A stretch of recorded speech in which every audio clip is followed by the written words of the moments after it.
Hello guys, आपका स्वागत है हमारे चैनल कॉन्सेप्ट क्रैकर में। मैं प्रीत आ गया हूँ आपके लिए क्लास 9 का चैप्टर 1 लेकर। पिछले पार्ट में हमने बहुत सारी चीजें पढ़ी थी।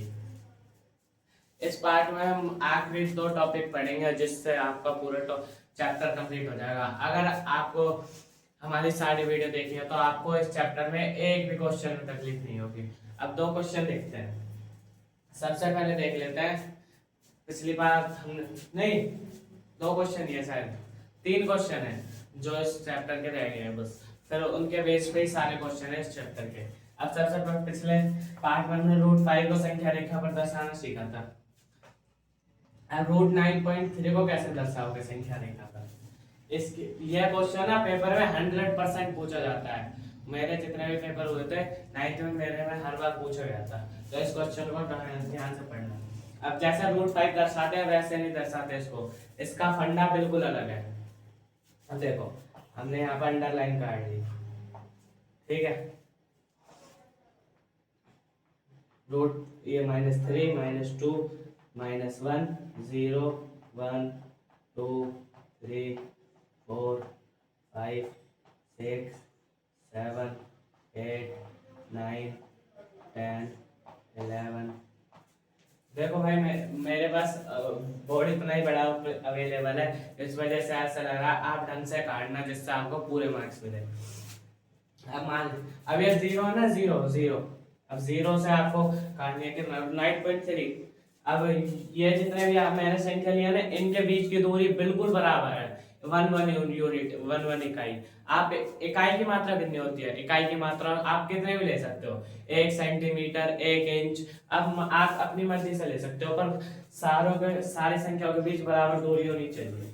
अब 0 से आप ले लेते हैं 9, तो ये रहा 9.3 लेना। तो आप स्केल से नाप के 9.3 ले लो, यहाँ पे आ गया 9.3, ठीक है। तो आप 9.3 ले लिया आपने। 9.3 से एक इकाई आपने जितना लिया उतना काट लो, तो हमारा एक इकाई यहाँ पे आ रहा है। 9.3 यहाँ पे आ गया। अगर एक इकाई और जोड़ दो तो ये आ गया हमारा 10.3। तो यहाँ लिख देता हूँ 9.3 और 10.3, ठीक है। अब 0 से लेके 10 और 10.3 पे एक वो प्रकार से कंपास से एक गोला काटो। इनके बीच के मध्य बिंदु पर रखकर एक गोला काट दो। हमने काट दिया ऐसे गोला, ठीक है। मेरी ड्राइंग ज्यादा अच्छी नहीं है, आप समझ लेना। 10.3 पर गोला काटा 0 से, ठीक है। अब यहाँ 9.3 से ना एक परपेंडिकुलर काटो। 9.3 से हमने एक परपेंडिकुलर काट दिया, ठीक है। काट दिया परपेंडिकुलर। अब परपेंडिकुलर काटने के बाद ना, अब जो ये है 0, 0 से आप वो फिर से प्रकार लो। 0 से ऐसे खोलो, फिर ऐसे खोल के ऐसे कर दो, ऐसे कर दो, ठीक है। कर दिया। अब आप करके दिखा देता हूँ। ऐसे करोगे, ऐसे करोगे, जहां पर भी ये प्रकार आपका कट होगा, जैसे कि यहाँ पर कट हो गया, तो यही हमारा रूट 9.3 होगा। ये ऐसा ही है, 9.3 ऐसे ही दर्शाते हैं इसको। अगर आपको समझ में आए तो आप दोबारा देख सकते हो, फिर भी समझ में आए तो कमेंट कर देना, मैं इसके लिए अलग से वीडियो बना दूंगा। अब बात कर लेते हैं हम 0 दशमलव वाली संख्याओं को कैसे दर्शाते हैं। 0 7 6 5 मान लेते हैं इसको। अब हम संख्या रेखा पर कैसे दर्शाएंगे? सबसे पहले आप पढ़ो, ठीक है। अब यहाँ पर पॉइंटों में लो, पॉइंटों में आइए, पॉइंटों में लो। फिर आप ले लो, जैसे यहाँ पर पहले 10 संख्या काट लेते हैं, 6 7 8 9 10, ठीक है। यहाँ पर ले लेते हैं 0.71, 0.72, 0.73, 0.74, 0.75, 0.76, 0.77, 0.78, 0.79, 0.80। इन सब की दूरी इक्वल है 1 यूनिट, 1 इकाई। आप कितने भी ले सकते हो इकाई, आपको बताएंगे। आप सबसे पहले ढूंढो ये 765 है किसके बीच में। सबसे पहले 7 देखो, इधर से देखना, लेफ्ट हैंड से देखना। 7 सबके आ गया, ठीक है। इसके बाद देखो अगली संख्या राइट हैंड पे, 7 के बाद राइट हैंड कौन से 6। अब 6 ढूंढो, 6 कहाँ पे है, 6 कहीं बस एक ही जगह है 6, ठीक है। तो ये हो गया हमारा वो 7 6 ये, और 5 आगे है नहीं, तो अब हमें 7 6 और 7 7 के बीच में ढूंढना है। तो हम काटेंगे ऐसे, अब इनके बीच में ऐसे करके एक और संख्या रेखा काटो,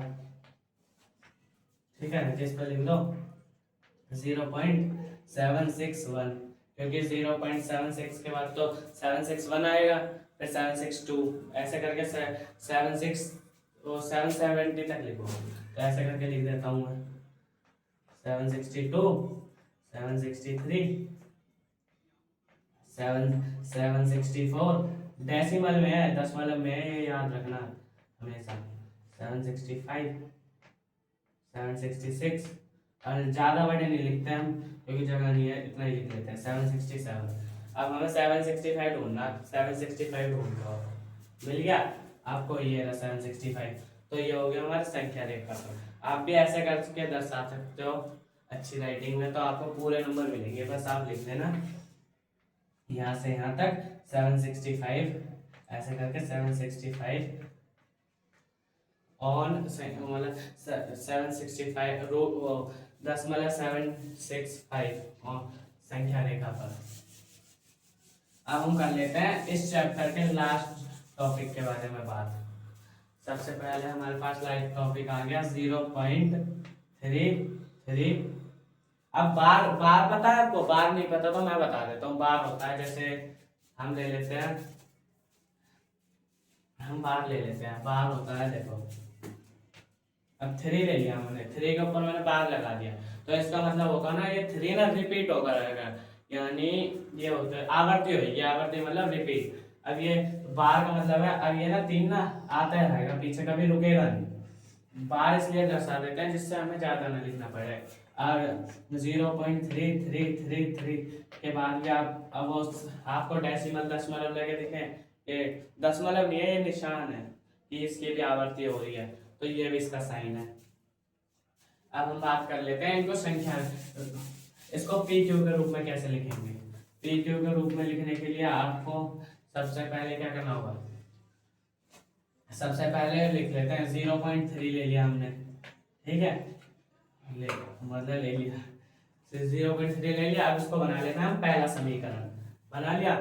अब इसको 10 से गुना करने पर, 10 से गुना करने पर क्या आएगा, 10 से गुना करने पर 1 0 इधर लगा दो, हो गया ये 3.33।